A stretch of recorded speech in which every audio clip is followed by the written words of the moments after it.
Guys, welcome to my YouTube channel. If you are new here, my name is Onyinye. I live in Lagos, Nigeria, and I make beauty and lifestyle related videos here on YouTube most of the time. So if you are not subscribed, please hit that subscribe button and join this little growing family. And if you're a returning subscriber, thank you very much. You guys already know I appreciate it so much.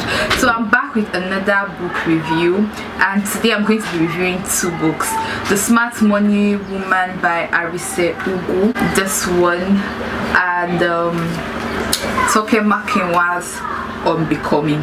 I know I'm late on these books, but I have my review here now. You guys would want to know what I have to say about these books, so keep watching. I'll be starting with TOKE MAKINWA'S On Becoming, and I pre-ordered this book. I actually got it very early. It took a while to read it because when the book launched, like the whole of Lagos State, I can't say Nigeria because I'm not all over Nigeria, I live in Lagos, so the whole of Lagos State was raving about this book. And before I could even lay my hand on the copy that I ordered, the PDF version, which they say was pirated, was all over the place. In fact, I got the soft copy before I got this one, and so when I finally got this one, I could not bring myself to read it, even though I had not read the soft copy because I already paid for this one. I was waiting for it. I could not just bring myself to read it because there were reviews all over. Everybody was talking about it, so people just already spoiled the book for me before I read it. But at the point I was like, since I paid for it, I might as well go ahead and read it. It was 7,800 for heaven's sake, so I need to read the book. And I read the book, and after reading it, I honestly have more questions than answers, because the book was supposed to like answer some questions that were in people's mind, because her marriage story was all over social media even before it crashed, and her story was everywhere. The book just went ahead and like confirmed some of the things that we already know, and it did not get to answer some of the questions that I have personally. But like she said, the book is not a tell-all, so we'll just take it and just go with it. The only thing I learned from this book is like the importance of mental health. Like, I was reading through and I could not help but imagine if she really like healed from the pain she suffered as a child at that age, saying the things that she saw and going through all those emotional issues. Did she really heal? And I would go by what she wrote in the book. She didn't tell us anything about going to a psychologist and all. And given the kind of country and community where we are, mental health is not something that we are very particular or serious about. Once you talk about mental health, it means you are mad. Like, you have to be having serious mental breakdown, like madness, before people would consider visiting a psychologist or something. The patterns that she kept repeating, things that she kept doing, I just felt was as a result of that trauma not having healed from it. So she dealt with it the way she dealt with it, and that's just it. The story about her parents is just so sad that even me, I've not even recovered from reading it, let alone her that went through that pain. Because if she had healed properly from that, she probably wouldn't have repeated the same patterns over and over again. There was just no way to explain like her staying in the situations that she stayed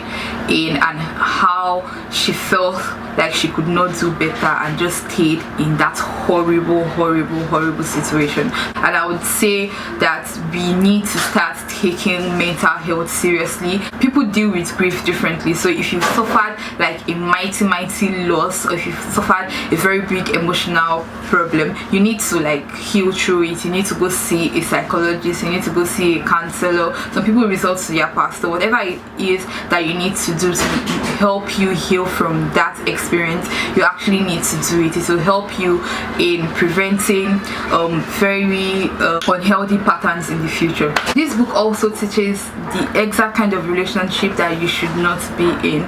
If you are in an abusive relationship and you want to leave, I hope her story gives you the courage to leave, because her comeback is epic. Like, she's winning and she's doing amazing things for herself now, and that is commendable. That is not your only option.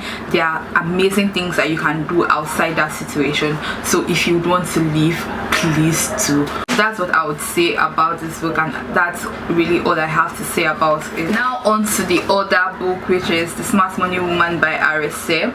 This one. And so I'm trying to build like a financial foundation. It was one of my resolutions for last year 2017, but I failed horribly at it. If you have not seen that video, I made a video about it. I'll put a link here or here. I don't know where those things come up, and I would also leave a link in this description as well. I am at it again this year 2018, and I'm trying to build like a foundation, a financial foundation. And this book has helped me a great deal. I got this book a while ago, but it was one of those books that it passed around a lot before it finally got to me. And when I finally did read it, I realized that it was not a book that, it's not a fun read. Like, it's not an entertainment kind of read, something that you just read on your way to work or something. It's a book that you need to study. So I realized that it is one of those books that I have to like cool down to read and jot out the points that I needed to jot out from it. Like every chapter, at the end of every chapter is a lesson and like an exercise for you to do. I finally got the time to cool down and read it in preparation for my 2018 goals, and I did, and I loved reading it. This book is gold for every young, even old female, because the story is like female related, but guys can read it too because the financial story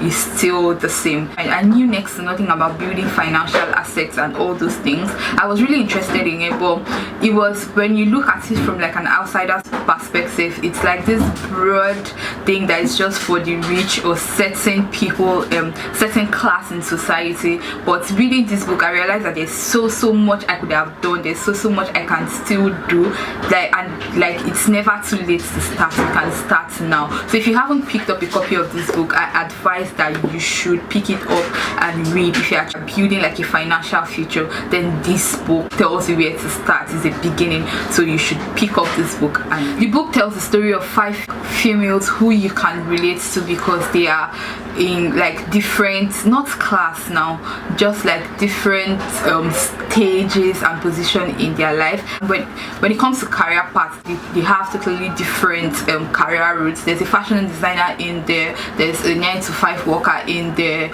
there's a housewife, you know. So if you're a female, you can totally relate to one of these people, and from that angle you would learn to manage finances from there. I liked reading this book because the financial lessons that she intended was easy to understand. She wrote this book in such a way that even if you know nothing about finances or calculation, you would be able to understand the lesson that was intended. I also liked the book because I could relate to a character in the book, and I could see myself in that character, and it helped me in kind of analyzing my own situation as well. The book was really helpful, and I will read it again and again because it is something that you need to keep reminding yourself of if you're a person that needs to do better when it comes to your finances.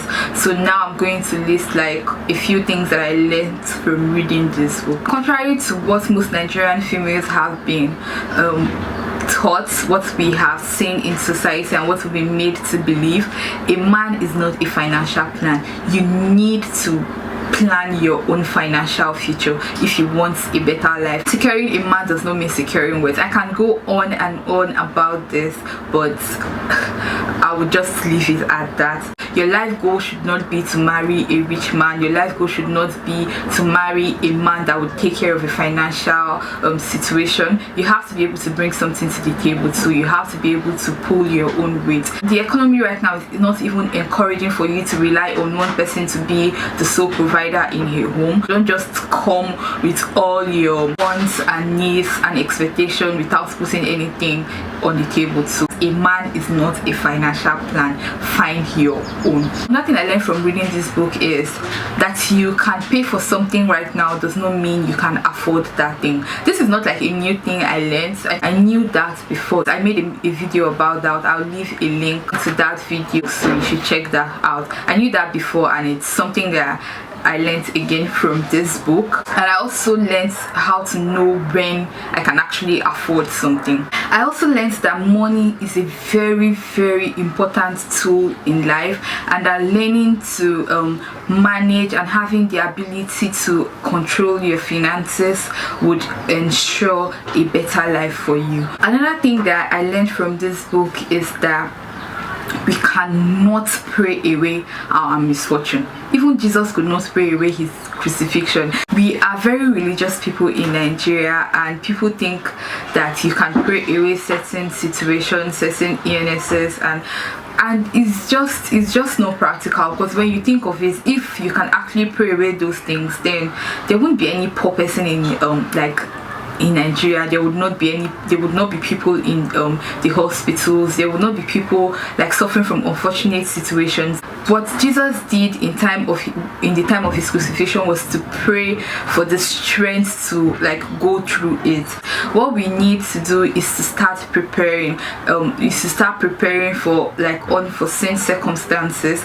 God forbid something evil happens, but if it does happen, you need to be prepared to take that situation head on. Even when you pray, God cannot come down from heaven to solve that problem. God has created us and given us the power, which is our head, to use in situations that are tacky. So we had better start employing that instead of waiting for him to come down and do miracles. So you have to start preparing for certain situations. And some people believe that preparing for that situation would kind of give the message out to the universe that you are wanting that situation.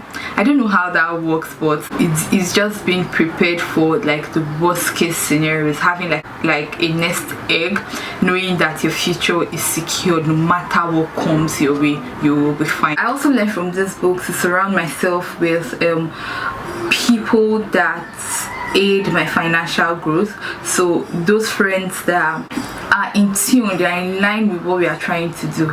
Those are the kind of people that you should surround yourself with. Do not be afraid to tell your friends what your financial situation is. That's it for this video, guys. I hope you enjoyed watching. If you did, please give this video a thumbs up, and if you enjoy the content that I put up here on my channel, I don't know why you just keep coming and going without subscribing. Just hit that subscribe button and let me know your thoughts in the comment section, and I'll see you guys in my next video. Bye bye.